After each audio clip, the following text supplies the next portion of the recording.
Hello students, welcome back to my channel Edu Colours. आज हम इस वीडियो में क्लास 10th की ज्योग्राफी का चैप्टर 6 पढ़ेंगे, विनिर्माण उद्योग।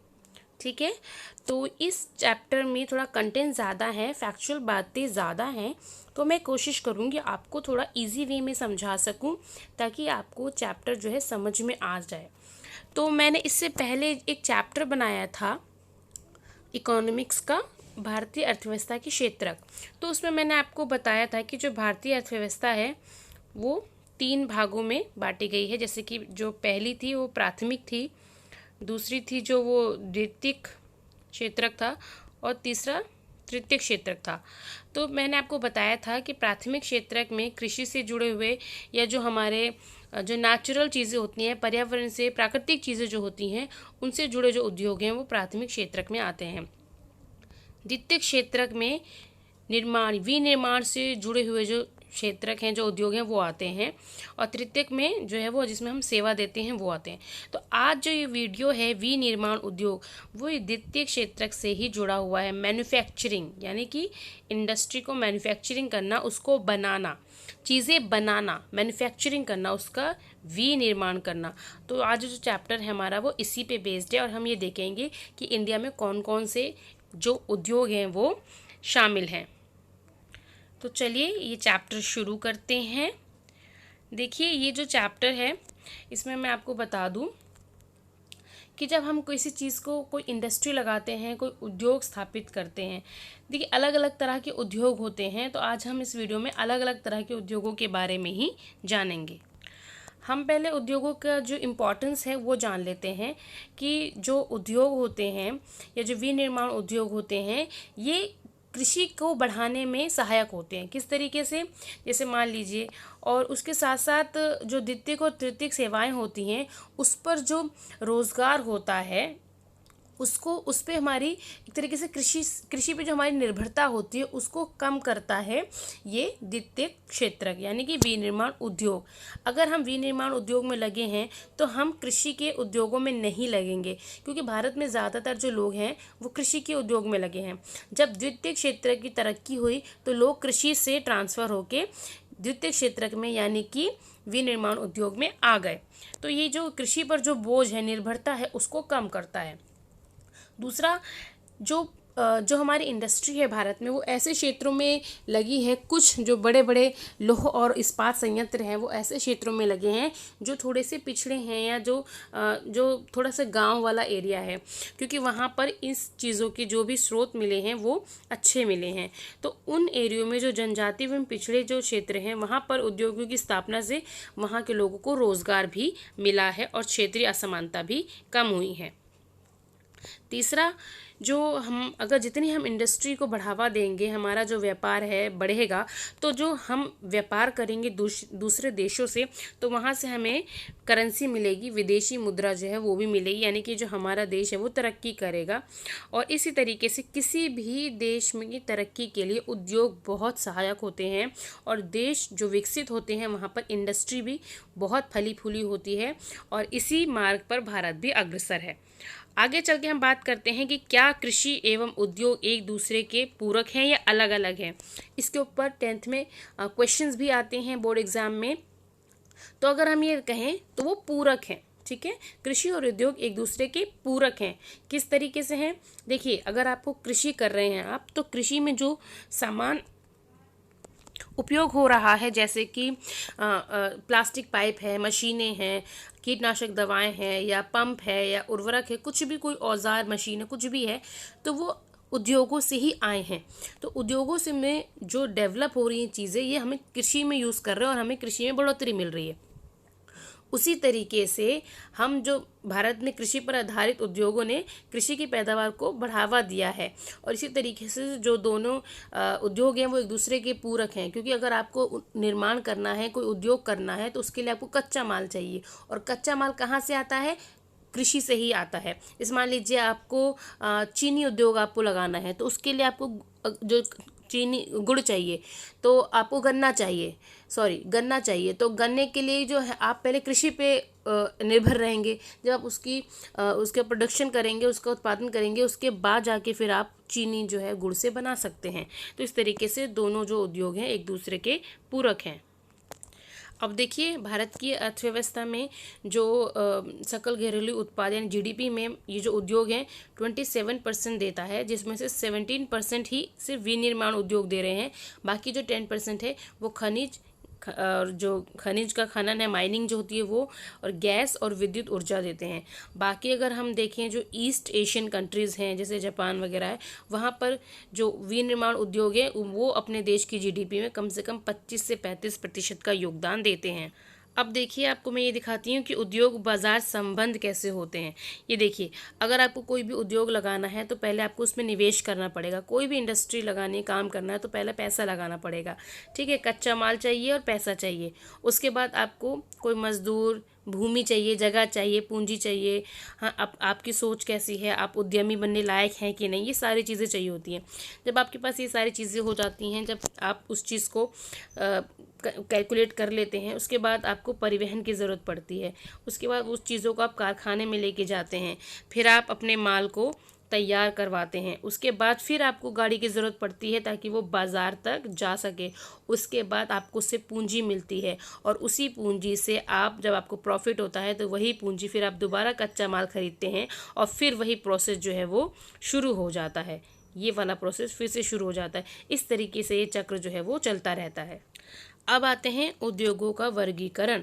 उद्योगों को कच्चे माल के आधार पर बांटा गया है, कृषि आधारित और खनिज आधारित। कृषि आधारित में वस्त्र उद्योग जैसे कि सूती, ऊनी, पटसन, रेशम, रबड़, चीनी, चाय, कॉफ़ी, ये सब आ जाता है। और खनिज आधारित में आ जाता है जैसे लोहा एवं इस्पात, सीमेंट, एल्यूमिनियम, मशीन। इसकी बात हम आगे करेंगे और थोड़े कम शब्दों में मैं इनको कवर करूँगी क्योंकि चैप्टर बहुत लंबा हो जाएगा, वीडियो बहुत लंबा हो जाएगा।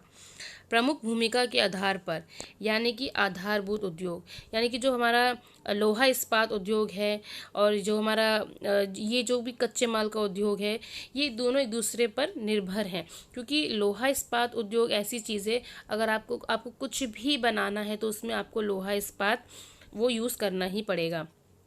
उसके बाद है उपभोक्ता उद्योग, यानी कि आप जो उत्पादन उपभोक्ताओं के सीधे कांटेक्ट में आते हैं या उनके यूज़ के लिए होते हैं, जैसे कि चीनी, दंत मंजन, कागज़, पंखे, सिलाई मशीन इत्यादि।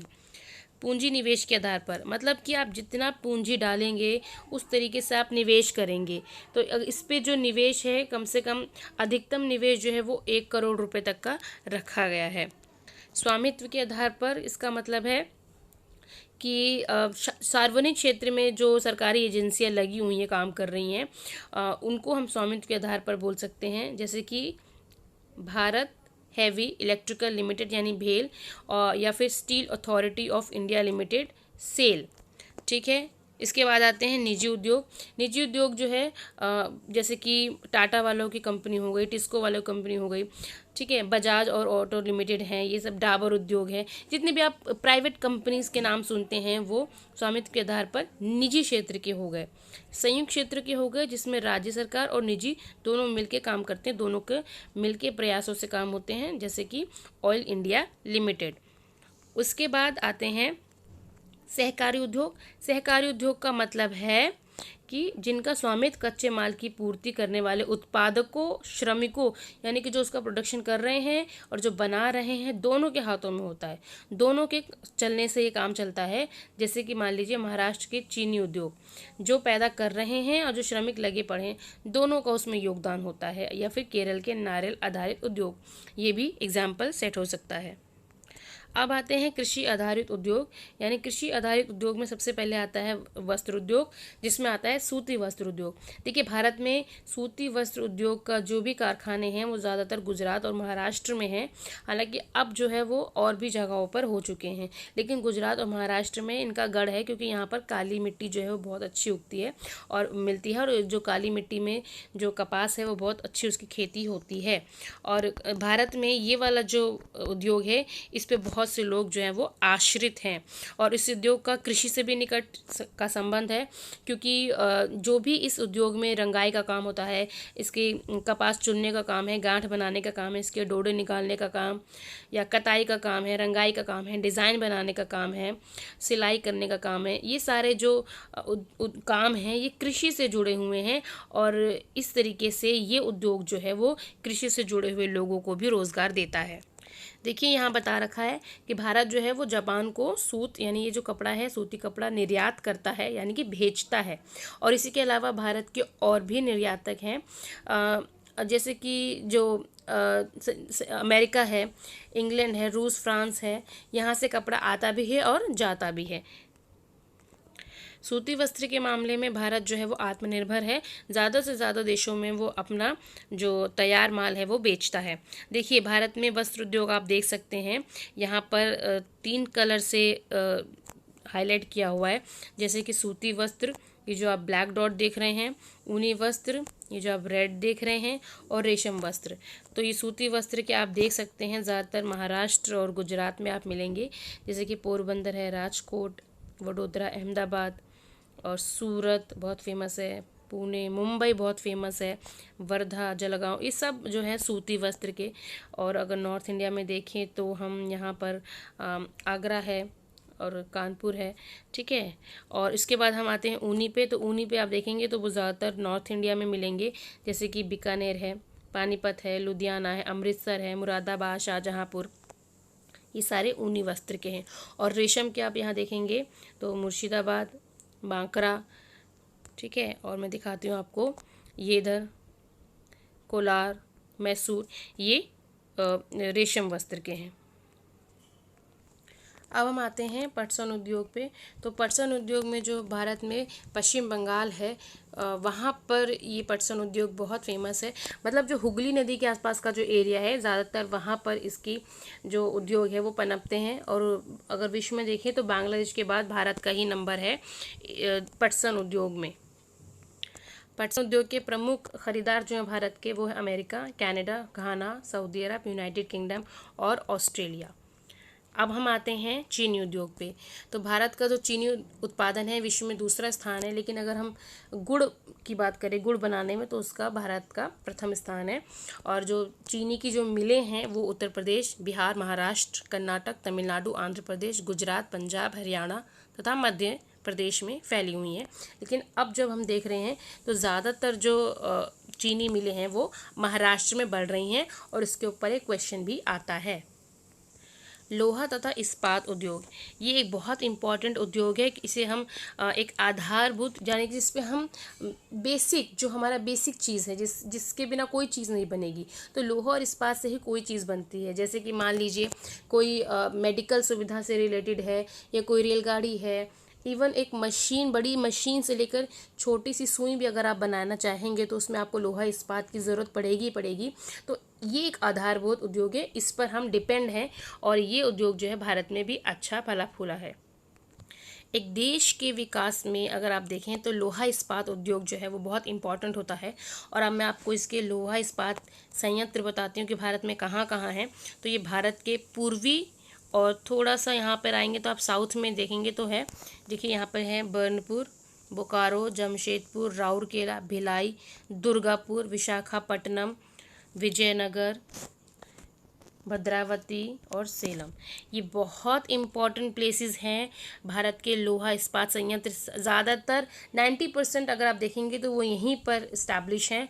और ये जो पूरा एरिया है ये बहुत इम्पॉर्टेंट है, क्योंकि भारत की तरक्की में लोहा इस्पात उद्योग एक इम्पॉर्टेंट रोल प्ले करता है। और अगर हम देखें तो ये जो इस्पात है ये कैसे इसको बेचा जाता है, तो इसको Steel Authority of India SAIL के माध्यम से बेचा जाता है। और ये जो सारे उद्योग संयंत्र हैं, जैसे कि मैंने आपको पहले बताया, ये भारत के छोटा नागपुर के जो पठारी क्षेत्र हैं ज़्यादातर वहाँ पर इस्टेब्लिश हैं। और इसमें वहाँ पर क्यों ऐसे हैं, क्योंकि वहाँ पे इसकी कम लागत है, उच्च कोटि के कच्चा माल वहाँ बहुत मिला है, वहाँ सस्ते श्रमिक और स्थानीय बाज़ार बहुत बड़ा है, एक विशाल संभावना है, लेकिन भारत इन सब चीज़ों को ठीक तरीके से विकास नहीं कर पाया है। अगर वहाँ के संसाधनों का ठीक तरीके से विकास कर पाए भारत, तो भारत बहुत आगे जा सकता है। अब है एल्यूमिनियम उद्योग। तो एल्यूमिनियम प्रगलम में एल्यूमिनियम किस चीज़ के लिए यूज़ होता है? वो हवाई जहाज़ बनाने के में, बर्तन बनाने के, तार बनाने के काम में उपयोग होता है। और इसके अलावा अगर मान लीजिए इस्पात है, तांबा, जस्ता, सीसा, अगर ये चीज़ें नहीं हैं तो इनकी जगह पर आप एल्यूमिनियम का भी एक ऑप्शनल के विकल्प के रूप में इसका उपयोग कर सकते हैं। और इसके जो जहाँ पर ये पाया जाता है, ये जो प्रगलन संयंत्र है, ये उड़ीसा, पश्चिम बंगाल, केरल, उत्तर प्रदेश, छत्तीसगढ़, महाराष्ट्र व तमिलनाडु राज्य में स्थित है। रसायन यानी कि केमिकल उद्योग, इसमें पूरा अगर हम देखें तो उद्योग एशिया का तीसरा सबसे बड़ा उद्योग है और वर्ल्ड का 12वें नंबर का उद्योग है। और इसमें विभिन्न तरह के केमिकल जो हैं वो बनते हैं। जैसे कि मान लीजिए आपको रंगाई का काम करना है, गोंद बनाना है, कांच, साबुन से रिलेटेड कोई केमिकल है, और जितने भी केमिकल से रिलेटेड काम हैं वो सब इसमें आता है। जैसे सल्फ्यूरिक अम्ल केमिकल है, और ये पेट्रो रसायन शामिल है, रबड़ बनानी है, प्लास्टिक का कुछ बनाना है, तो उन सब चीज़ों में, कोई मेडिसिन, कोई कॉस्मेटिक की चीज़ बनानी है, तो उन सब चीज़ों में इन केमिकल का प्रयोग होता है। उसके बाद आते हैं उर्वरक उद्योग में जो उर्वरक यहाँ पे हम यूज़ करते हैं या प्रोड्यूस करते हैं वो है नाइट्रोजनी उर्वरक, फास्फेटिक उर्वरक और अमोनियम फास्फेट, जिसमें से भी जो 3 मुख्य जो तत्व इम्पॉर्टेंट है उर्वरक, वो है नाइट्रोजन, फास्फेट और पोटाश। जिसमें से पोटाश जो है वो भारत में नहीं पाया जाता है, उसे पूरी तरीके से दूसरी कंट्री से इंडिया में मंगाया जाता है। और जो राज्य भारत में उर्वरक पैदा करते हैं वो है गुजरात, तमिलनाडु, उत्तर प्रदेश, पंजाब, केरल, और इसके अलावा भी हैं जैसे कि राजस्थान, बिहार, महाराष्ट्र, असम, वेस्ट बंगाल, गोवा, दिल्ली, मध्य प्रदेश तथा कर्नाटक। उसके बाद हम आते हैं सीमेंट उद्योग पे। तो अगर आपको कोई भी पुल बनाना है, घर बनाना है, सड़कें, हवाई अड्डा, कुछ भी बनाना है, बांध बनाना है, जो कि एक देश की तरक्की के लिए होता ही है इन सब चीज़ों में, तो ये जो सीमेंट उद्योग है ये भी भारत में बहुत अच्छा उद्योग जो है वो ठीक से चल रहा है। और ये जो सीमेंट उद्योग की जो भी यूनिट्स हैं वो ज़्यादातर गुजरात में लगाई गई हैं। ठीक है, अब आगे बढ़ते हैं। और इसका जो पहला कारखाना है वो चेन्नई में 1904 में लगाया गया था। अब आते हैं मोटर गाड़ी उद्योग। तो मोटर गाड़ी उद्योग में हम सब जानते हैं जैसे कि ट्रक, बसें, कारें, मोटरसाइकिल, स्कूटर, तिपहिया या और भी जो वाहन हैं जो आजकल यूज़ होते हैं वो सारे मोटर गाड़ी उद्योग में आते हैं।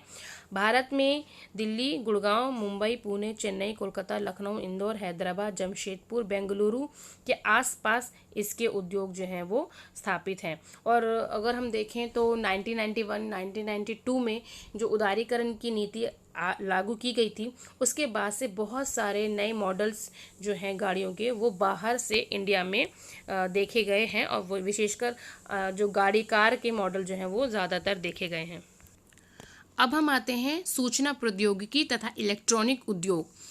इसमें क्या बनाए जाते हैं? इसमें बनाए जाते हैं जैसे कि ट्रांजिस्टर से लेकर television, phone, cellphone, cellular, telecom, radar, computer, दूरसंचार उद्योग, ये सारे जो चीज़ें हैं इसमें आती हैं। मैं आपको मैप के ज़रिए दिखाती हूँ कि भारत की कुछ सॉफ्टवेयर टेक्नोलॉजी पार्क्स, इनके ऊपर मैप भी आता है बोर्ड के एग्ज़ाम में। तो जैसे मैं आपको दिखाती हूँ यहाँ पर श्रीनगर, मोहाली, नोएडा, गुवाहाटी, यहाँ देखिए चेन्नई, बेंगलुरु, मैसूर, हैदराबाद, विशाखापट्टनम, मुंबई, पुणे। तो आप देख सकते हैं बहुत सारे हैं इधर, कोलकाता, भुवनेश्वर, इंदौर, जयपुर, गांधीनगर, नोएडा। तो ये जो है मेन भारत के सॉफ्टवेयर टेक्नोलॉजी पार्क्स हैं। इसके बाद बेंगलुरु जो है वो भारत की इलेक्ट्रॉनिक राजधानी के रूप में इसको बोला जाता है। इसके अलावा इलेक्ट्रॉनिक सामान जो है वो दिल्ली, हैदराबाद, मुंबई, चेन्नई, पुणे, कोलकाता, इन सब जगहों पर बनता है। अच्छा, इतने सारे उद्योगों के बारे में मैंने आपको बताया। अब ये उद्योग एस्टैब्लिश हो गए, स्थापित हो गए, उसके बाद क्या इन उद्योगों से कोई नुकसान भी हो सकता है? बिल्कुल होगा, क्योंकि इन उद्योगों से जो भी प्रदूषण हो रहा है वो विभिन्न तरह के प्रदूषण हैं, जैसे कि वायु, जल, भूमि और ध्वनि प्रदूषण। वायु प्रदूषण कैसे होगा?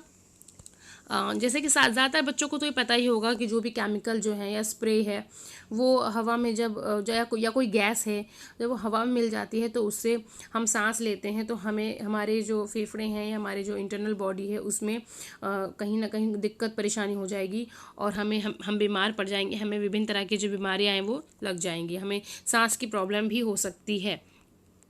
जल प्रदूषण ऑब्वियसली जैसे कि जो भी केमिकल और कार्बनिक या अकार्बनिक जो अपशिष्ट पदार्थ हैं उनको नदी में छोड़ने से जल प्रदूषण होता है। या जल प्रदूषण के प्रमुख कारक कौन कौन से हैं जिसकी वजह से जल प्रदूषण होता है? जैसे कागज़ है, लुगदी, रसायन, वस्त्र, रंगाई उद्योग तथा तेल शोधन शालाएं या चमड़ा उद्योग। इन सब से जो भी केमिकल वगैरह निकल रहा है उसको जब पानी में डाल दिया जाता है तो उससे जल प्रदूषण होता है। तापीय प्रदूषण, मान लीजिए जब कारखानों से या ताप घरों से कोई गर्म पानी गंदा केमिकल गर्म पानी जो है बिना ठंडा किए ही नदियों या तालाबों में छोड़ दिया जाता है तो उससे तापीय प्रदूषण होता है। और उससे क्या परेशानी होती है? उससे कैंसर, जन्मजात विकार और जो लेडी जो प्रेग्नेंट होती हैं उनको डिलीवरी के टाइम पे जो विभिन्न बीमारियां लग जाती हैं तो ये सारी चीज़ें इस तापीय प्रदूषण से हो जाती हैं। ध्वनि प्रदूषण से हमारे अंदर बीपी लो और हाई का और हमारी सुनने की जो क्षमता है उसमें प्रॉब्लम आ सकती है, हमारा जो चिड़चिड़ापन आ जाता है हमारे अंदर, तो ये सब सारी चीज़ें हैं वो ध्वनि प्रदूषण से हो सकती हैं। तो इस पर्यावरणीय निम्नीकरण की रोकथाम के भी उपाय जो हैं वो होने चाहिए और समझ में आने चाहिए लोगों को कि जैसे कि जो भी हम काम कर रहे हैं तो उसका जो भी केमिकल वगैरह है हम उसको पानी में ना डालें या जल का कम से कम प्रयोग करें या 2 से 3 बार हम जल का उपयोग करें ताकि जो है पानी जो है वो ज़्यादा ख़त्म ना हो, उसका पुनर्चक्रण कर सकें। ज़्यादा से ज़्यादा हम जो वर्षा होती है उसका पानी इकट्ठा कर सकें और उसको फिर अपने यूज़ में लेकर आएँ। नदियों व तालाबों में गर्म जल या जो भी केमिकल है वो ना डाला जाए, उसका कुछ उपाय किया जाए जिससे कि विभिन्न तरह की जो परेशानियां होती हैं मनुष्य को वो आगे ना हो। सिर्फ मनुष्य को नहीं पर्यावरण को भी होती हैं तो वो सब चीज़ें ना हों, तो इसके प्रयास किए जाने चाहिए। तो बच्चों यहाँ पर जो चैप्टर है ये मेरा कंप्लीट होता है। अगर आपको मेरा वीडियो अच्छा लगता है तो प्लीज़ इसे लाइक करिएगा, शेयर कीजिएगा। नए व्यूवर्स मेरे चैनल को सब्सक्राइब करें। Thank you so much.